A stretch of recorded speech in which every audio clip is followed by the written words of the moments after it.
حبايبي ابطال جريد 4 طلاب رابعه ابتدائي، بحبكم قوي قوي. I am teacher فاطمه سليمان، وان شاء الله هشرح معاكم منهج كونكت ترم اول. احب افكركم ان الشرح من كتاب المعاصر نسخه 2025. اللي حابب يتابع معايا الشرح هنشرح مع بعض المنهج من اول الكتاب لاخره باذن الله. تنسوش لايك وشير للفيديو على قد ما تقدروا عشان اكبر عدد يستفيد معانا. ويلا كده يا ابطال نبدا معايا يونت 1. عنوان اليونت بتاعي I feel good. أشعر إني بحالة جيدة. I feel good. I feel good. تعالوا نشوف بقى الليسون 1 بيتكلم عن إيه؟ بيتكلم عن foods and drinks، الأطعمة والمشروبات. تعالوا نقرأ مع بعض الكلمات. chicken chicken يعني دجاج. grapes grapes يعني عنب. milk milk يعني لبن. onions onions يعني بصل. mangoes mangoes يعني مانجا. bananas bananas يعني موز. rice rice رز rice. وخد بالك افتكر معايا يا شطور ان letter C هنا قال sound ليه؟ عشان letter C بيتنطق باسمه sound لما بيجي بعديه I او E او Y، فهنا نطقته sound. rice رز rice. sugar cane قصب السكر sugar cane. watermelon يعني بطيخ. potatoes يعني بطاطس. تعالوا نقرا مع بعض الاكسترا فوكابلري. Egyptian يعني مصري الجنسية، جنسيته Egyptian. food يعني طعام. ready يعني جاهز. fruits يعني فاكهة. country يعني دولة أو بلد country. healthy معناها صحي. خد بالك ان TH هنا ميك ساوند س healthy. لما عاوز اقول على حاجة انها لذيذ يعني yummy. وممكن نقول yum. special يعني مميز او خاص special. vegetables يعني خضروات. drinks يعني مشروبات. ايه الوجبات بتاعتنا بقى الاساسيه في اليوم بتاعتنا؟ ايه هي؟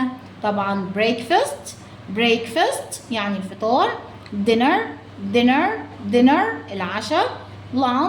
lunch الغداء. تعالوا نشوف مساحات.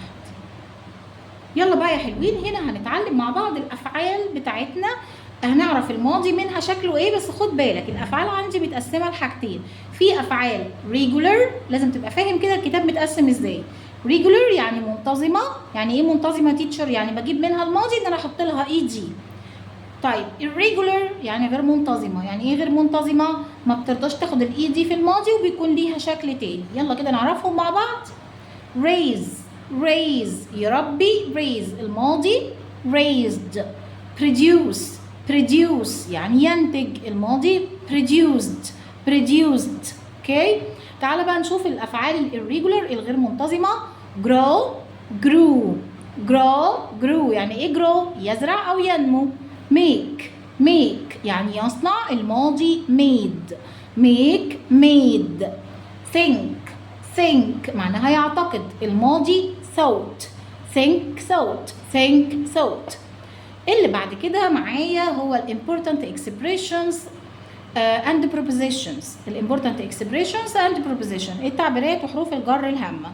يلا كده نعرفها مع بعض. لو قلت look delicious معناها كده مع بعض ان الحاجة دي لذيذة، يبدو لذيذ. look delicious. come from يأتي من come from. خد بالك لما اقول لحد اقتراح واقول له يلا هيا اسمها let's، وقاعدة let's بتقول بيجي وراها infinitive مصدر. طب يعني ايه مصدر الفعل؟ فعل بدون اي اضافة. يجي let's بيجي وراها الفعل سادة بدون اي زيادة. that's right يعني هذا صحيح. what else ماذا ايضا؟ وايه كمان؟ what else. تعالوا بقى نشوف هنا في الجدول ده عامل لي التوبيك من الموضوع بتاعي اللي بيتكلم عنه في الدرس، وهو حاطط لي الكلمات في جمله عشان يسهل عليا ان انا اعرف اكتب باراجراف. يلا كده نشوف هو بيتكلم عن ايه. Egyptian food الطعام المصري. Egyptian food خد verb make وكلمة special وعايزني أعملها في جملة. تعالوا نشوف عملناها ازاي بقى. Mom made special food for us. Mom made special food for us. معناها ماما عملت طعام مميز لينا. Grow rice يلا نحطهم في جملة. We grow rice in Egypt. We grow rice in Egypt. احنا بنزرع الرز في مصر. تعالى ناخد كلمة raise يربي raise وكلمة chickens دجاج ونقولها في جملة. هنقول ايه؟ We raise chickens in Egypt. We raise chickens in Egypt. Farmers و produce يلا نحطها في جملة. نقول Egyptian farmers produce many things. Egyptian farmers produce many things. يعني الفلاحين المصريين بينتجوا كثير من الأشياء. تعالوا بقى نشوف الاكسرسايز اللي عندي هنا. بيقول لي choose the correct answer. number 1 بيقول لي we made chips. احنا بنصنع الشيبسي from من ايه؟ طبعا من البوتيتوز، من البطاطس. number 2 I drink a glass of for breakfast. ايه هنا اللي ممكن بيقول اشرب؟ انا بشرب كوبايه من. ايه اللي ممكن هنا يتحط في كوبايه؟ اكيد الميلك طبعا. I drink a glass of milk for breakfast. number 3 we space chickens to get fresh eggs. الدجاج بنحصل منه على الايه؟ البيض الطازج. يبقى احنا بنعمل ايه في الدجاج؟ اكيد raise بنربيه. we raise chickens to get fresh eggs. number 4 watermelon البطيخ and space. هنا يا ترى ايه الكلمه اللي هنختارها؟ نعرف مع بعض. are بيكونوا my favorite fruits فاكهتي المفضله. ايه هنا اللي ممكن يكون fruits فاكهه؟ هي طبعا grapes العنب. يبقى watermelon and grapes are my favorite fruits. كده نكون وصلنا لنهايه الفيديو. اتمنى يكون الفيديو عجبكم. ما تنسوش لايك وشير على قد ما تقدروا عشان اكبر عدد يستفيد معانا. اشوفكم قريب قوي ان شاء الله مكمله معاكم باقي المنهج. بحبكم قوي قوي واشوفكم على خير. جود باي.